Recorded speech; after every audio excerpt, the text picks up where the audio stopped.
ಹಾಲುಡಿಸಿದ ತಾಯಿ ಹೆಣ್ಣು, ಜೋಗುಳದ ಲಾಲಿ ಹೆಣ್ಣು, ಮೈವೆತ್ತಿದ ಸೀರೆ ತುಂಬ ಅರಳಿ ನಿಂತ ಹೂಗಳ ಮಮತೆ ಹೆಣ್ಣು. ಹಾಗಾದರೆ ಹೆಣ್ಣೆಂದರೆ ಇಷ್ಟೆಯೇ? ಅಲ್ಲ, ಹೆಣ್ಣೆಂದರೆ ಯುದ್ಧದಲ್ಲಿ ಗರ್ಜಿಸಿದ ಕಿತ್ತೂರಿನ ಖಡ್ಗ, ಸ್ವಾತಂತ್ರ್ಯಕ್ಕೆ ಬೀದಿಗಿಳಿದ ವೀರನಾರಿಯರು. ಹೆಣ್ಣು ಕತ್ತಿ ಜಡಪಿಸಿದರೆ ಸ್ವಾತಂತ್ರ್ಯ, ಹಾಲುಡಿಸಿದರೆ ಹೊಸ ಜನ್ಮ. ಕೆಳದಿ ಚೆನ್ನಮ್ಮ, ರಾಣಿ ಅಬ್ಬಕ್ಕ, ಬೈರಾದೇವಿ, ಬೆಳ್ವಾಡಿ ಮಲ್ಲಮ್ಮನಂತಹ ವೀರನಾರಿಯರು ಈ ದೇಶದ, ಈ ನಾಡಿನ ಸ್ವಾತಂತ್ರ್ಯಕ್ಕಾಗಿ ತಮ್ಮ ಪ್ರಾಣವನ್ನು ಅರ್ಪಿಸಿದ್ದಾರೆ. ಈ ಪೈಕಿ ಕಿತ್ತೂರು ರಾಣಿ ಚೆನ್ನಮ್ಮ ವೀರನಾರಿಯಾಗಿ ಈ ನೆಲದ ಸ್ವಾತಂತ್ರ್ಯಕ್ಕಾಗಿ ಪ್ರಾಣ ಅರ್ಪಿಸಿದವರಲ್ಲಿ ಮುಕುಟಮಣಿಯಾಗಿ ನಿಲ್ತಾರೆ. 1857ರ ಸಿಪಾಯಿ ದಂಗೆಯನ್ನ ಭಾರತದ ಮೊದಲ ಸ್ವಾತಂತ್ರ್ಯ ಹೋರಾಟ ಅಂತ ನಾವು ಕರಿತೀವಿ. ಝಾನ್ಸಿ ರಾಣಿ ಲಕ್ಷ್ಮೀಬಾಯಿಯವರನ್ನ ಭಾರತದ ಮೊದಲ ಮಹಿಳಾ ಸ್ವಾತಂತ್ರ್ಯ ಹೋರಾಟಗಾರ್ತಿ ಅಂತ ನಾವು ಕರಿತೀವಿ. ಆದರೆ ಝಾನ್ಸಿ ರಾಣಿ ಲಕ್ಷ್ಮೀಬಾಯಿಯವರಿಗಿಂತ 33 ವರ್ಷಗಳ ಹಿಂದೆ ಕನ್ನಡ ನಾಡಿನ ಐತಿಹಾಸಿಕ ನೆಲ ಕಿತ್ತೂರಿನಲ್ಲಿ ಬಹಳ ದೊಡ್ಡ ಮಟ್ಟದ ಸ್ವಾತಂತ್ರ್ಯ ಹೋರಾಟವನ್ನ ಕಿತ್ತೂರು ರಾಣಿ ಚೆನ್ನಮ್ಮ ಅವರು ನಡೆಸಿದ್ರು. ಸಿಪಾಯಿ ದಂಗೆ ಅಥವಾ ಭಾರತದ ಮೊದಲ ಸ್ವಾತಂತ್ರ್ಯ ಸಂಗ್ರಾಮ ನಡೆಯೋದಕ್ಕೆ 33 ವರ್ಷಗಳ ಹಿಂದೆ ಅಂದ್ರೆ 1824ರಲ್ಲಿ ಕಿತ್ತೂರು ರಾಣಿ ಚೆನ್ನಮ್ಮ ಅವರು ತಮ್ಮ ಚಿಕ್ಕ ಸೈನ್ಯದ ಮೂಲಕ ಯುದ್ಧದಲ್ಲಿ ಬ್ರಿಟಿಷರ ವಿರುದ್ಧ ರಣಚಂಡಿಯಂತೆ ಗರ್ಜಿಸಿದ್ರು. ಆದ್ರಿಂದನೇ ಕಿತ್ತೂರು ರಾಣಿ ಚೆನ್ನಮ್ಮ ಅವರನ್ನ ಭಾರತ ಸ್ವಾತಂತ್ರ್ಯ ಸಂಗ್ರಾಮದ ಬೆಳ್ಳಿ ಚುಕ್ಕಿ ಅಂತಾನೆ ಕರೆಯಲಾಗುತ್ತೆ. 1778ರಲ್ಲಿ ಬೆಳಗಾವಿ ಜಿಲ್ಲೆಯ ಕಾಕತಿ ಅನ್ನೋ ಹಳ್ಳಿಯಲ್ಲಿ ಕಿತ್ತೂರು ರಾಣಿ ಚೆನ್ನಮ್ಮ ಅವರು ಜನಿಸ್ತಾರೆ.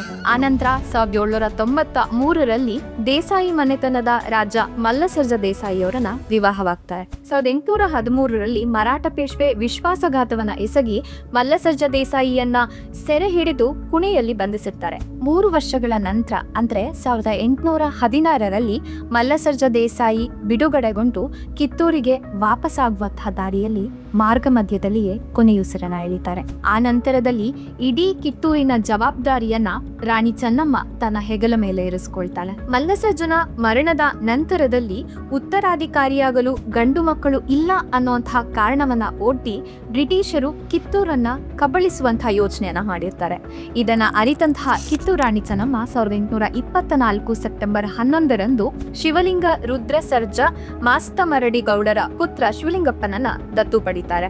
ಈ ದತ್ತು ಪ್ರಕ್ರಿಯೆಯನ್ನ ಆ ಸಂದರ್ಭದಲ್ಲಿ ಧಾರವಾಡದ ಕಲೆಕ್ಟರ್ ಆಗಿದ್ದ ಹಾಗೂ ಬ್ರಿಟಿಷ್ ಏಜೆಂಟ್ ಆಗಿದ್ದಂತಹ ತ್ಯಾಕರೆ ವಿರೋಧಿಸ್ತಾನೆ. 1824 ಅಕ್ಟೋಬರ್ 22 ಕಿತ್ತೂರಿನ ಧೈರ್ಯ, ಶೌರ್ಯ, ಯುದ್ಧ ನೀತಿ ಬ್ರಿಟಿಷರ ಸ್ಥೈರ್ಯವನ್ನೇ ಮಣ್ಣು ಪಾಲು ಮಾಡಿದಂತಹ ಸುದಿನ. ಹೇಗಾದ್ರೂ ಮಾಡಿ ಕಿತ್ತೂರನ್ನ ಕೈವಶ ಮಾಡ್ಕೊಳ್ಬೇಕು ಅನ್ನುವಂತಹ ಬ್ರಿಟಿಷರ ಕುಟಿಲ ಉಪಾಯಕ್ಕೆ ಚೆನ್ನಮ್ಮ ಜಗ್ಗದೇ ಇದ್ದಾಗ ಯುದ್ಧ ಕಿತ್ತೂರಿನ ಬಾಗಿಲಿಗೆ ಬಂದು ನಿಲ್ಲುತ್ತೆ. 3 ಅಂತಸ್ತಿನ ಕೋಟೆಯ ಹೊರಗೆ ತ್ಯಾಕರೆ ತನ್ನ ಸೈನ್ಯದೊಡನೆ ಬಂದು ದಾಳಿ ನಡೆಸೋದಕ್ಕೆ ಸನ್ನದ್ಧನಾಗಿ ನಿಂತಿದ್ದ.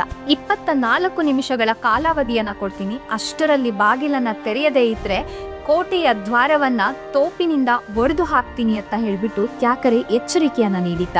1, 2, 3, 10, 20 ಹೀಗೆ ತ್ಯಾಕರೆ ಕೊಟ್ಟಂತಹ ಗಡುವು ಮುಗಿತಾ ಬಂದ್ರೂ ಕೂಡ ಕಿತ್ತೂರಿನ ಕೋಟೆಯ ಬಾಗಿಲು ತೆಗೆಯುವಂಥ ಯಾವುದೇ ಸೂಚನೆಗಳು ಕಾಣಲಿಲ್ಲ. ಹಾಗಾಗಿ ಕಿತ್ತೂರಿನ ಸಿಂಹದ್ವಾರವನ್ನ ಒಡೆಯೋದಕ್ಕೆ ತ್ಯಾಕರೆಯ ಸೈನಿಕರು ಅಣಿಯಾದಾಗ ಇದ್ದಕ್ಕಿದ್ದಂತೆ ಬಾಗಿಲು ತೆರೆದುಕೊಳ್ಳುತ್ತೆ. ಬಾಗಿಲು ತೆರೆದುಕೊಳ್ತಾ ಇದ್ದ ಹಾಗೆ ಬ್ರಿಟಿಷ್ ಸೈನಿಕರೆಲ್ಲ ಚಿಲ್ಲಾಪಿಲ್ಲಿಯಾಗಿ ತರಗೆಲೆಗಳಂತೆ ಕೆಳಬಿದ್ರು. ಅವರಿಗೆ ಮೇಲೇರಲು ಅವಕಾಶವನ್ನು ಕೊಡದಂತೆ ಸಂಗೊಳ್ಳಿ ರಾಯಣ್ಣ, ಅಮಟೂರ, ಬಾಳಪ್ಪ, ಗುರುಸಿದ್ದಪ್ಪ ನೇತೃತ್ವದ ಸೈನಿಕರು ಹರಹರ ಮಹಾದೇವ, ಹರಹರ ಮಹಾದೇವ ಎಂದು ಬಿರುಗಾಳಿಯಂತೆ ಬ್ರಿಟಿಷರ ಸೈನ್ಯದ ಮೇಲೆ ಎರಗ್ತಾರೆ. ಕಿತ್ತೂರಿನ ಸೈನಿಕರನ್ನ ಹುರಿದುಂಬಿಸುತ್ತಾ, ಕತ್ತಿ ಜಳಪಿಸುತ್ತಾ ಕುದುರೆಯ ಮೇಲೆ ಯುದ್ಧಾಕ್ರೋಶದಿಂದ ಬಂದಂತಹ ಚೆನ್ನಮ್ಮಳನ್ನ ನೋಡಿ ತ್ಯಾಕರೆ ಗಾಬರಿಗೊಂಡು ಆಕೆಯ ಎಡೆಗೆ ಮುನ್ನುಗ್ಗಿದ. ಇದನ್ನ ಕಂಡಂತಹ ಅಮಟೂರ ಬಾಳಪ್ಪ ಅವರು ತ್ಯಾಕರೆಯ ಎದೆಗೆ ಗುಂಡು ಹಾರಿಸಿದ್ರು.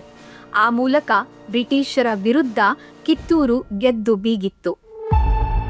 ಬ್ರಿಟಿಷರಿಗೆ ಈ ಸೋಲನ್ನ ಅರಗಿಸ್ಕೊಳ್ಳೋದಕ್ಕೆ ಸಾಧ್ಯ ಆಗಲಿಲ್ಲ.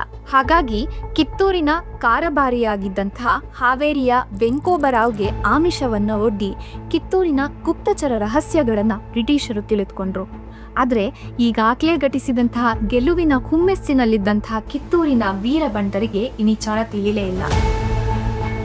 1824 ಡಿಸೆಂಬರ್ 4ರಂದು ರಾತ್ರಿ ಏಕಾಏಕಿ ಬ್ರಿಟಿಷ್ ಸೈನಿಕರ ಮದ್ದು ಗುಂಡಿನ ಸಂಚು ಕಿತ್ತೂರಿನ ಸೈನಿಕರಿಗೆ ಗೊತ್ತಾದಾಗ ಗಾಬರಿಯಾದರು. ಆದರೂ ಸಹ ವೀರಾವೇಶದಿಂದ ಕಿತ್ತೂರಿನ ಸೈನಿಕರು ಹೋರಾಡಿದ್ರು.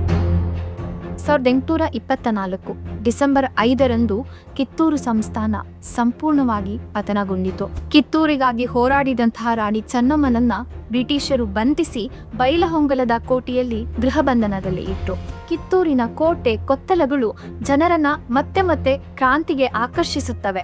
ಹಾಗಾಗಿ ಕಿತ್ತೂರಿನ ಜನರ ಭಾವೈಕ್ಯತೆಯನ್ನ ಸಂಪೂರ್ಣವಾಗಿ ಅಳಿಸಿ ಹಾಕಬೇಕು ಅನ್ನುವಂಥ ಉದ್ದೇಶದಿಂದ ಬ್ರಿಟಿಷ್ ಅಧಿಕಾರಿ ಚಾಪ್ಲಿನ್ ಕಿತ್ತೂರಿನ ಕೋಟೆ ಕೊತ್ತಲಗಳನ್ನು ಸಂಪೂರ್ಣವಾಗಿ ನೆಲಸಮ ಮಾಡೋ ಹಾಗೆ ಬ್ರಿಟಿಷರಿಗೆ ಆದೇಶವನ್ನು ಕೊಡ್ತಾನೆ. 1824 ಡಿಸೆಂಬರ್ 6ರಂದು ಬ್ರಿಟಿಷ್ ಸೈನಿಕರು ಕಿತ್ತೂರಿನ ಕೋಟೆ ಕೊತ್ತಲಗಳನ್ನು ಕೆಡವೋದಕ್ಕೆ ಶುರು ಮಾಡಿದ್ರು. 1825 ಜನವರಿ 25ರಂದು ಕಿತ್ತೂರಿನ ಅರಮನೆಯನ್ನ ಬ್ರಿಟಿಷರು ಸಂಪೂರ್ಣವಾಗಿ ನಾಶ ಮಾಡಿದ್ರು. ಮತ್ತೊಂದೆಡೆ ಬೈಲಹೊಂಗಲದ ಜೈಲಿನಲ್ಲಿದ್ದಂತಹ ಚೆನ್ನಮ್ಮ ಗುರುಲಿಂಗ ಜಂಗಮರ ಪೂಜೆ ಅನ್ನುವಂತಹ ಸತ್ಕರ್ಮವನ್ನ ಪ್ರತಿನಿತ್ಯ ಶ್ರದ್ಧೆಯಿಂದ ಪಾಲಿಸ್ತಾ ಇದ್ರು. ಸನ್ಯಾಸಿ ಜಂಗಮರಿಗೆ ಊಟವನ್ನ ಬಡಿಸಿದ ನಂತರದಲ್ಲೇ ತಾವು ಪ್ರಸಾದವನ್ನ ಸ್ವೀಕರಿಸ್ತಾ ಇದ್ರು.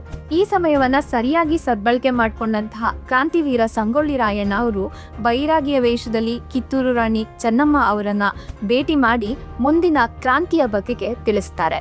ಕಿತ್ತೂರಿನ ವಿಮೋಚನೆಗೆ ಭರವಸೆ ಸಿಕ್ತು ಅನ್ನುವಷ್ಟರಲ್ಲೇ 5 ವರ್ಷಗಳ ಕಾಲ ಸೆರೆವಾಸದಲ್ಲಿದ್ದಂತಹ ಕಿತ್ತೂರಿನ ರಾಣಿ ಚೆನ್ನಮ್ಮ ಅವರು 1829 ಫೆಬ್ರವರಿ 21ರಂದು ಲಿಂಗೈಕ್ಯರಾಗ್ತಾರೆ. ಕಿತ್ತೂರು ರಾಣಿ ಚೆನ್ನಮ್ಮ ಅವರ ಸಾವು ಸಂಗೊಳ್ಳಿ ರಾಯಣ್ಣ ಅವರಿಗೆ ಬರಸಿಡಿಲು ಬಡ್ದಂತಾಗುತ್ತೆ. 1830ರಲ್ಲಿ ತನ್ನವರ ಕುತಂತ್ರದಿಂದ ಸಂಗೊಳ್ಳಿ ರಾಯಣ್ಣ ಬ್ರಿಟಿಷರಿಗೆ ಸೆರೆಯಾಗ್ತಾರೆ. 1831 ಜನವರಿ 26ರಂದು ಖಾನಾಪುರ ತಾಲೂಕಿನ ನಂದಗಡದಲ್ಲಿ ಸಂಗೊಳ್ಳಿ ರಾಯಣ್ಣ ಅವರನ್ನ ಅವರ 7 ಜನ ಸಂಗಡಿಗರೊತ್ತಿಗೆ ಸಾರ್ವಜನಿಕವಾಗಿ ಗಲ್ಲಿಗೇರಿಸಲಾಗುತ್ತೆ. ಒಂದು ವಿಶೇಷ ಸಂಗತಿ ಏನು ಅಂದ್ರೆ ಆಗಸ್ಟ್ 15 ಸಂಗೊಳ್ಳಿ ರಾಯಣ್ಣ ಅವರ ಜನ್ಮದಿನ, ಭಾರತಕ್ಕೆ ಸ್ವಾತಂತ್ರ್ಯ ದೊರೆತ ದಿನ. ಜನವರಿ 26 ಸಂಗೊಳ್ಳಿ ರಾಯಣ್ಣ ಅವರು ಹುತಾತ್ಮರಾದ ದಿನ. ಅದೇ ದಿನ ಭಾರತದ ಸಂವಿಧಾನ ಜಾರಿಯಾಗತ್ತೆ. ಕಿತ್ತೂರು ರಾಣಿ ಚೆನ್ನಮ್ಮ ಅವರ ಧೈರ್ಯ, ಅಪ್ರತಿಮ ಹೋರಾಟ ಮುಂದಿನವರಿಗೆ ಪ್ರೇರಣೆಯಾಯಿತು. ಝಾನ್ಸಿ ರಾಣಿ ಲಕ್ಷ್ಮೀಬಾಯಿಯಂತಹ ಅದೆಷ್ಟೋ ಸಿಂಹಿಣಿಯರು ದೇಶಕ್ಕಾಗಿ ಹೋರಾಟವನ್ನು ಮಾಡಿ ಪ್ರಾಣಾರ್ಪಣೆಯನ್ನ ಮಾಡಿದ್ದಾರೆ. ಹೆಣ್ಣು ಒಲಿದರೆ ನಾರಿ, ಮುನಿದರೆ ಮಾರಿ ಅಂತ ಹೇಳ್ತಾರೆ. ಮನೆಯನ್ನ ನಿಭಾಯಿಸೋದಕ್ಕೂ ಸಿದ್ಧ, ರಣರಂಗದಲ್ಲಿ ಕತ್ತಿಯನ್ನ ಹಿಡಿಯೋದಕ್ಕೂ ಸಿದ್ಧ ಅನ್ನೋದನ್ನ ಕಿತ್ತೂರು ರಾಣಿ ಚೆನ್ನಮ್ಮನಿಂದ ಹಿಡಿದು ಇಲ್ಲಿಯವರೆಗಿನ ಅನೇಕ ಮಹಿಳೆಯರು ನಮಗೆ ತೋರಿಸ್ಕೊಡ್ತಾ ಬಂದಿದ್ದಾರೆ.